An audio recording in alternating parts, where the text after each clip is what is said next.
Hey guys, welcome to our channel in focus study. ये भी video BCOC 135 that is company law उनके लिए होने वाली है। ठीक है, मैंने जो बीकॉम वाले कंपनी लॉ थे उनके लिए जो वीडियो बनाई थी वो बहुत ज़्यादा हेल्पफुल हुई थी। ठीक है, तो आपके लिए भी ये वीडियो हेल्पफुल होगी। ठीक है, अगर आपको जो जो इंपॉर्टेंट क्वेश्चन है जो पेपर में आने वाले हैं उसके अगर सैम्पल पेपर और इंपॉर्टेंट क्वेश्चन की PDF चाहिए तो आप वहाँ से बाय कर सकते हैं। मेरे व्हाट्सएप पे आप टेक्स्ट कर देना, मैं लिंक दे दूँगा ग्रुप ज्वाइन करके। ठीक है, तो वहाँ से आप बाय कर सकते हैं। बाय नहीं करना कोई नहीं, आप ये वीडियो भी देख लोगे तो आपके लिए इनफ होगा। ठीक है, मैं कोई फोर्सफुल नहीं बोल रहा, जिसको बाय करना है वो बाय कर सकता है। ठीक है, मैं बता दे रहा हूँ क्योंकि मैंने अब सैम्पल पेपर भी बनाना स्टार्ट कर दिया क्योंकि उसमें थोड़ी मेहनत लगती है, इसलिए मैं उसको मैंने बाय के लिए डाल रखा है। ठीक है, तो आप क्वेश्चन देख सकते हो, मैं अच्छे से समझा देता हूँ ताकि आपको समझ में आ जाए। ठीक है, तो पहला क्वेश्चन जो पूछता है कि डिफाइन ए कंपनी। कंपनी क्या होती है, तो आपने 11th क्लास में ही पढ़ा होगा, 12th में पढ़ा होगा। A company may be defined as an incorporated association which is an artificial person having a separate legal entity with a perpetual succession, a common seal, a common capital, ठीक है, compromise of transferable shares and limited liability। अब ये सब जो चीज़ें मैंने बोली है ना यहाँ पे ऊपर, ये सब इसकी क्या है, फीचर है। ये कंपनी की क्या है, ये फीचर्स हैं। ये सब कंपनी की क्या है, फीचर्स हैं। ठीक है, तो आपको कंपनी के फीचर के रूप में याद रखना है कि कंपनी के फीचर क्या क्या होते हैं, क्योंकि पेपर में ना देखो, पेपर में क्वेश्चन घुमा देता है कभी कभी। ठीक है, तो बच्चे सोचते हैं कि यार ये क्या पूछ लिया, ये क्या पूछ लिया। पूछता वही चीज़ है, जैसे दे देगा company is a separate legal entity defined. ठीक है, तो आपको डिफाइन करना होगा कि कंपनी कैसे होती है। तो आपको अगर प्रॉपर्टी याद होगी, जैसे मैंने यहाँ फीचर लिखे हैं ना, क्रिएशन ऑफ लॉ। मान लो पेपर में दे दिया company is a creation of law, explain या फिर आइडेंटिफाई, तो आपको थोड़ा सा एक्सप्लेन करके लिखना होगा। तो इसलिए आप रटने से नहीं होगा, आपको समझना होगा। ठीक है, तो ये सारे पॉइंट्स आप समझ जाना जो मैंने ऊपर बताए थे। ठीक है, ये मैं दिखा देता हूँ। लिमिटेड लाइबिलिटी होती है कंपनी की, ट्रांसफरेबिलिटी ऑफ शेयर्स होता है। ठीक है, कॉमन सील होती है, कॉमन कैपिटल होता है। ठीक है, तो ये सब आपको कर लेना है। फिर प्रमोटर्स कौन होते हैं, तो देखो प्रमोटर वाला क्वेश्चन भी बहुत बार रिपीट होता है। अभी मैंने ना लास्ट जो BCOC वाला पेपर हुआ था उसमें बच्चों को बताया था कि प्रमोटर वाले क्वेश्चन करके जाने, पेपर में पक्का आएगा। मैंने डिटेल में बताया था, आंसर विद आंसर बताया था, वो क्वेश्चन आया भी था, तो भाई आएगा ही। ठीक है, तो प्रमोटर भी इंपॉर्टेंट है, आप करके जाना। The promoter is neither a trustee nor a agent of the company but he has a fiduciary relationship with the company. ठीक है, फिड्यूशियरी रिलेशन का मतलब क्या होता है, relation of trust and confidence. ऐसा रिलेशन जो ट्रस्ट और कॉन्फिडेंस पे बनता है। अब इसकी ड्यूटीज क्या होती हैं, पहला है कि उसको कोई सीक्रेट प्रॉफिट नहीं करना होता, ये ड्यूटी होती है उसकी। दूसरा, make full disclosure to the company to of all. ठीक है, जो कंपनी की सारी चीज़ें होती है उसको कुछ छुपाना नहीं है, सब कुछ उसको आप सबके सामने रखना होता है। To give the benefit of negotiation to the company. ठीक है, नेगोशिएशन का बेनिफिट किसको देना, कंपनी को।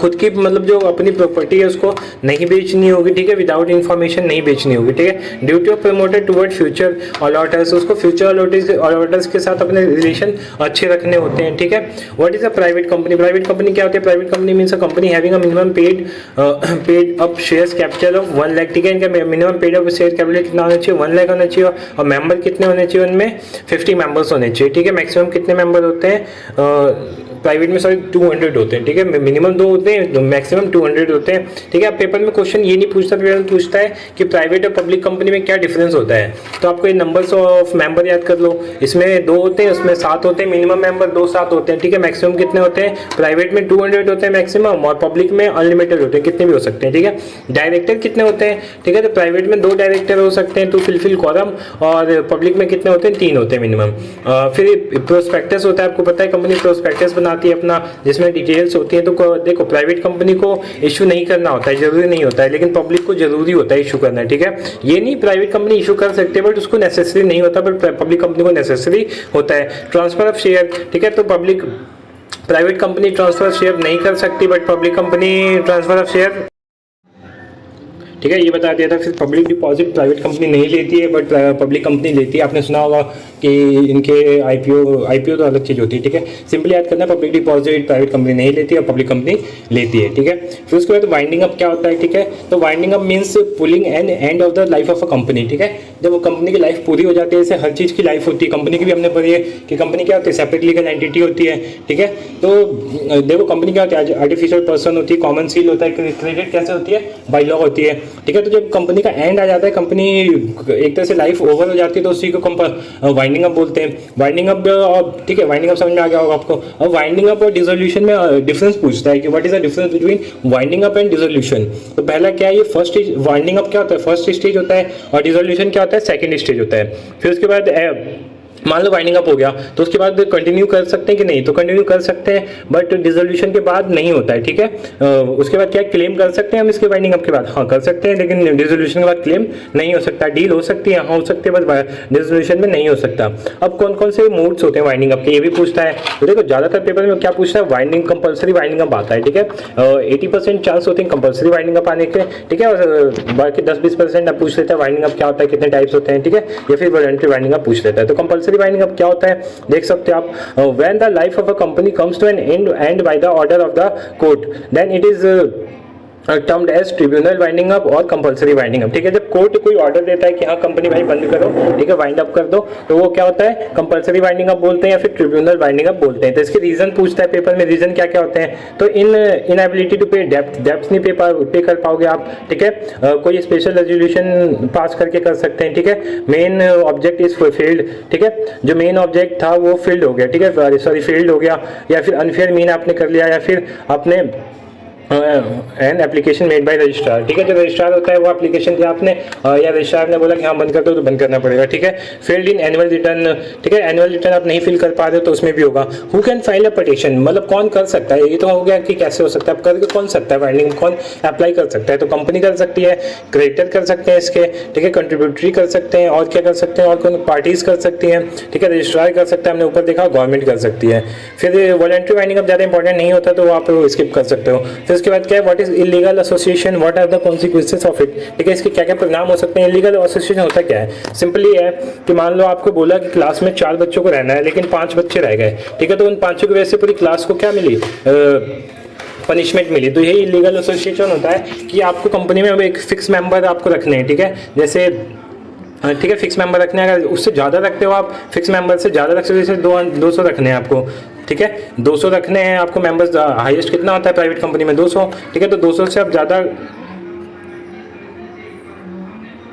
ठीक है, मतलब उसमें 200 रख सकते हो, लेकिन पार्टनरशिप में आप कितने रख सकते हो, 50 मेंबर होते हैं, ठीक है। पार्टनरशिप का 50 होता है, प्राइवेट का 200 होता है, ठीक है। तो अगर 50 से ज़्यादा जैसी जाएगा वो आपका जो कंपनी होगा एज अ वॉइड हो जाएंगे, जो भी डील्स होंगी वॉइड हो जाएंगी वो, ठीक है, फिर उसकी कोई वैल्यू नहीं रहेगी। तो इलीगल एसोसिएशन यही होता है कि ऐसी एसोसिएशन जिसमें क्या हो, जिसमें मेंबर 50 से ज़्यादा हो, ठीक है, वो इलीगल एसोसिएशन होता है। आप देख सकते हो एन एसोसिएशन और partnership can have maximum member of 50, ठीक है, इफ इट इज, ठीक है, यही होता है जो बताया। फिर इसको फाइन भी देना होता है, 1 लाख तक इनको फाइन देना होता है, ठीक है। एक्सेप्शन भी होते हैं इसके, किस किस को नहीं देना होता है, हिंदू अनडिवाइडेड फैमिली नहीं दे सकती, मतलब वो 50 से ज़्यादा रख सकती है।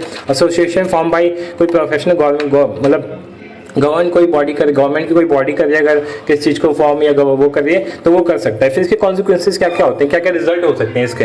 तो पहला रिजल्ट जो होता है वो हो सकता है तुम्हारा कॉन्ट्रैक्ट जो होता है वैलिड नहीं होगा, दूसरा आप सूट फाइल नहीं कर सकते, तीसरा लीगल प्रोसीडिंग नहीं हो पाएगा, ठीक है, वाइंडिंग अप भी नहीं कर पाओगे आप, ठीक है, फाइन 1 लाख तक देना होगा और पर्सनली लाइबल होगा आप उस चीज़ के लिए।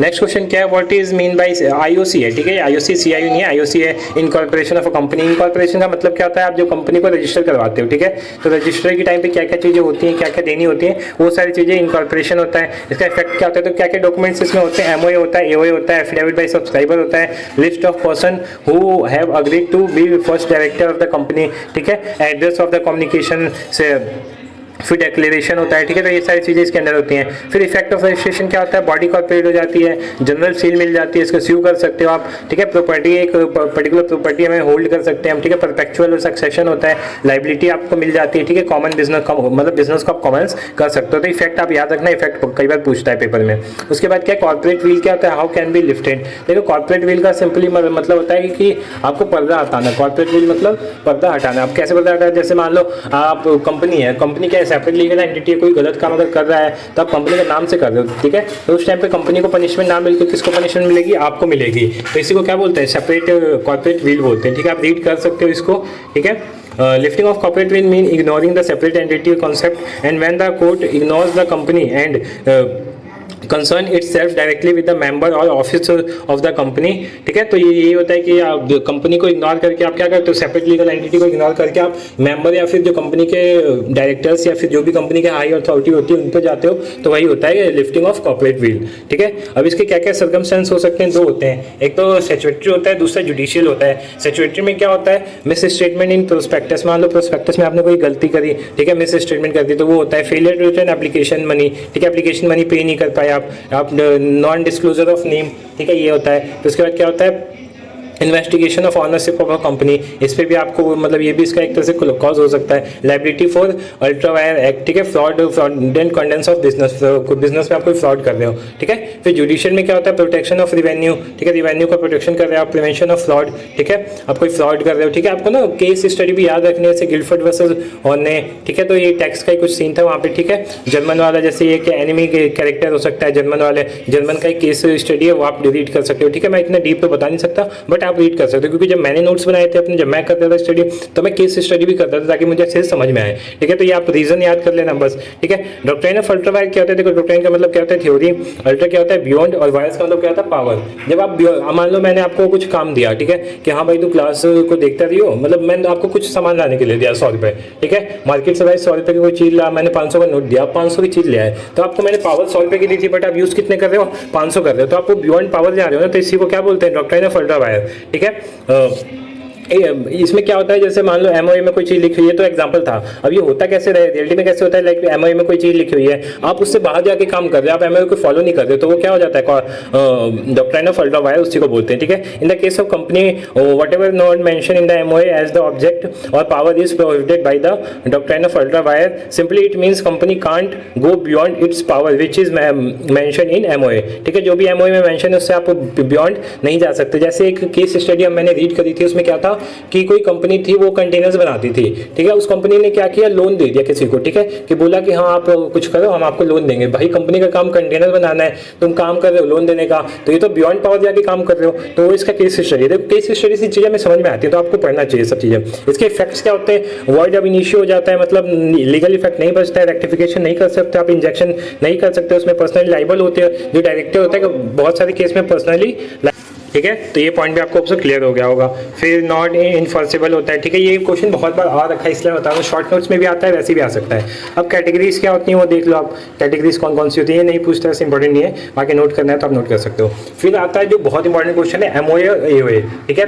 एमओए में कैसे क्वेश्चन बनते हैं मैं आपको सिंपली बताता हूँ। एमओए में क्या होता है, पूछ लेता है व्हाट इज एमओए, ठीक है, what are the clause of MOA. Clause क्या होता है, नेम क्लॉज होता है कि कंपनी का नाम मेंशन होता है, प्लेस क्लॉज होता है कंपनी कहाँ प्ले, मतलब कंपनी का जो एस्टेब्लिशमेंट प्लेस है वो कहाँ पे है, ठीक है, मेंबर्स क्लॉज होता है, बहुत सारे क्लॉज होते हैं, तो आप देखोगे बुक में आपको मिल जाएगा सिंपली, ठीक है। एमओए ये हो गया, क्लॉज हो गया। फिर अल्टरेशन कैसे कर सकते हैं, अल्टरेशन वैसे एओए में होता है। देखो एमओए और एओए में सिंपली डिफरेंस क्या होता है, एमओए क्या होता है बाहर के आउटसाइडर के लिए होता है, ठीक है, आउटसाइडर जैसे क्रेडिटर के लिए हो गया, इन सब लोगों के लिए होता है। और एओए क्या होता है, जो कंपनी के रेगुलेशंस होते हैं ना, रूल रेगुलेशन, इनके लिए होता है, ठीक है। तो आपको आपसे क्लियर हो गया होगा। और क्लॉज इसके आप क्लॉज देख लो, नेम क्लॉज होता है, रजिस्ट्रेशन ऑफिस क्लॉज होता है, ऑब्जेक्ट क्लॉज होता है, लायबिलिटी क्लॉज होता है, कैपिटल क्लॉज होता है, सब्सक्रिप्शन क्लॉज होता है। फिर एओए क्या होता है, उसके क्या क्या कंटेंट होते हैं, ठीक है। एओए क्या होता है, AOA is a company consist of the norms bylaws rules and regulation for the management of the internal affair and the company it has rules for proper governance of the company, ठीक है। Simply ये होता है company की governance के लिए, company के regulation के लिए एओए होता है,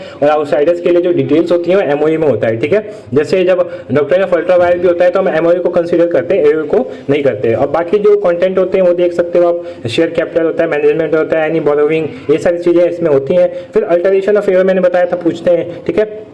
तो must not conflict with MOA, ठीक है, एमओए के साथ कन्फ्लिक्ट नहीं होना चाहिए। Must not sanction anything illegal, illegal चीज कोई नहीं होनी चाहिए। Must be for the benefit of the company, ठीक है, कंपनी के बेनिफिट में होना चाहिए। Must not increase liability of member, member की लायबिलिटी इंक्रीज नहीं होनी चाहिए। अल्टरेशन बाय स्पेशल रेजुलेशन, ठीक है, tribunal can't amend the article, keeping future in mind, future को ध्यान में रखना चाहिए। Must not force to leave any member, किसी मेंबर को फोर्स नहीं कर सकते लीव के लिए। रिलेशन बहुत कम पूछते हैं बट आप देख सकते हो, रिलेशन मैंने यहाँ पे मेंशन कर रखा है, आप स्क्रीनशॉट ले सकते हो, ठीक है।